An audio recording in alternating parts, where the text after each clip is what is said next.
Good evening, आदाब, नमस्कार, सत श्री अकाल। आप जुड़ चुके हैं live with team Arora on आवाज टीवी। ये हमारा हफ्तावारी प्रोग्राम है जो हम आपकी खिदमत में हर जुमे को पेश करते हैं। इस प्रोग्राम के तहत हम बातचीत करते हैं करंट रियल स्टेट टॉपिक्स के बारे में, क्या अफेक्ट कर रहा है रियल स्टेट मार्केट को ओवरऑल।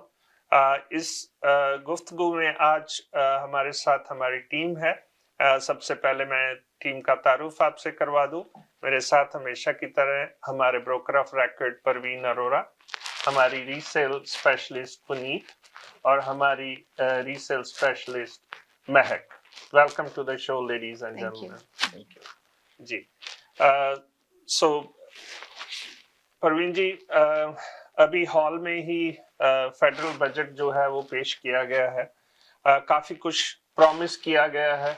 बहुत सारी उम्मीदें कनेडियंस को थी मार्क कार्नी साहब से, कि क्योंकि वो खुद एक इकोनॉमिस्ट हैं, सीजन इकोनॉमिस्ट हैं, और उन्होंने ये सारी चीजें जो हैं यहाँ पे भी पहले, क्योंकि वो गवर्नर रह चुके हैं हमारे फेडरल बैंक के, और इंग्लैंड के बैंक के भी वो गवर्नर रह चुके हैं, तो काफी लंबा चौड़ा तजुर्बा है उनका, खास करके अगर इकोनॉमिक्स की फील्ड में देखा जाए तो। और वो मेरा ख्याल है कि उनसे अच्छा नंबर्स को समझने वाला प्राइम मिनिस्टर शायद कनेडियन हिस्ट्री में पहली बार आया है।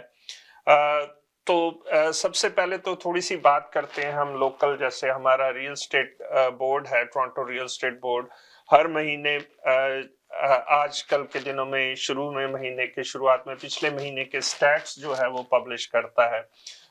वो थोड़े से स्टैट्स क्या कह रहे हैं, आप उस पे थोड़ी सी रोशनी डालेंगे? चलो साहब, सबसे पहले तो हम बात कर रहे हैं जो आपने स्टैट्स की बात की है जी। स्टैट्स का थोड़ा सा ज़्यादा डिटेल में तो आई थिंक पुनीत आप लोग थोड़ा सा इसके बारे में बताना, बट मैं एक छोटी सी चीज़ जो मेनली हाईलाइट करना चाहता हूँ कि वो यही मेरे को समझ आई है अक्टूबर के मंथ की, कि अगर हम बात करें अक्टूबर की पिछले साल अक्टूबर के कंपैरेटिवली जो 2024 में अक्टूबर था, तो उसके कंपैरेटिवली इस साल अक्टूबर तक अराउंड 7% जो प्राइस है वो एडजस्ट हुए हैं। जो प्राइस की बात करते हैं, अगर उस टाइम पे प्रॉपर्टी $1 मिलियन की थी तो आज वो प्रॉपर्टी अराउंड 930 की हो गई है। और जो नंबर ऑफ सेल्स हैं, अगर पिछले साल अक्टूबर में जो था उसके कंपैरेटिवली जो नंबर ऑफ सेल्स हैं उसमें तकरीबन 9% के करीब ड्रॉप आया है। कहने का मतलब पिछले एक साल के अंदर अब तक थोड़ा सेल्स में भी ड्रॉप हुआ है और प्राइस में भी ड्रॉप हुआ है। तो दोनों चीजें हैं वो जो डिक्लाइन की हैं रियल एस्टेट मार्केट में। ये तो जो थोड़ा सा थी स्टैट्स की बात। बाकी पुनीत और आप लोग थोड़ा सा शेयर करें स्टैट्स की डिटेल। बाकी जो अच्छी न्यूज है वो भी हम बात करते हैं कि जो अच्छी चीज क्या हुई है मार्केट में, उसके बारे में भी जानकारी देते हैं। अगर आप पहले कुछ थोड़ा सा स्टैट्स के बारे में अपडेट दें तो। अगर हम अक्टूबर 2024 की बात करें तो हमारी कुल 6,784 सेल्स रही हैं, और अगर हम इस साल की बात करें परवीन जी तो हमारी रही हैं 6,138, जो कि कम है पिछले साल से। तो जो नंबर ऑफ सेल्स हैं वो तो चलो ठीक है कि वो ड्रॉप हुई है, 9% के करीब ड्रॉप हुई है, राइट?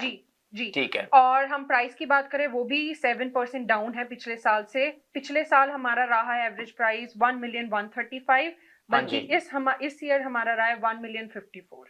तो जो प्राइस भी है वो 7% ठीक है, वो ड्रॉप की है। अगर आप लिस्टिंग्स का नंबर का थोड़ा सा जानकारी दें कि लिस्टिंग्स का नंबर क्या रहा है पिछले साल और इस साल क्या है लिस्टिंग का? बिल्कुल, जो पिछले साल नंबर था 2024 अक्टूबर में वो था 15,646।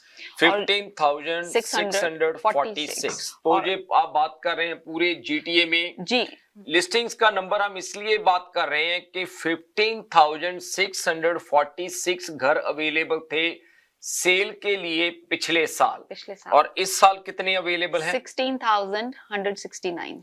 16,169। 16069। तो जो लिस्टिंग्स का नंबर है, जो नंबर ऑफ सेल्स के ऊपर जो घर हैं वो बड़े हैं मतलब पिछले साल अक्टूबर के बिल्कुल। कंपैरेटिवली। और इसके साथ एक और नंबर जो आता है average days on market. Average ठीक डेज है। ऑन मार्केट जो पिछले साल अक्टूबर 2024 में था वो था 27 डेज। ठीक है। जो लेटेस्ट अक्टूबर 2025 का डेटा है वो कह रहा है average days on market is 31 days. That means घरों को सेल होने में ज्यादा टाइम लग रहा है। थोड़ा ज्यादा टाइम लगा। बिल्कुल बिल्कुल। कंक्लूजन इसका यही निकलता है सिंस इन्वेंटरी इज हाई तो बायर्स मार्केट में है हम, बायर्स के पास ज्यादा चॉइस है और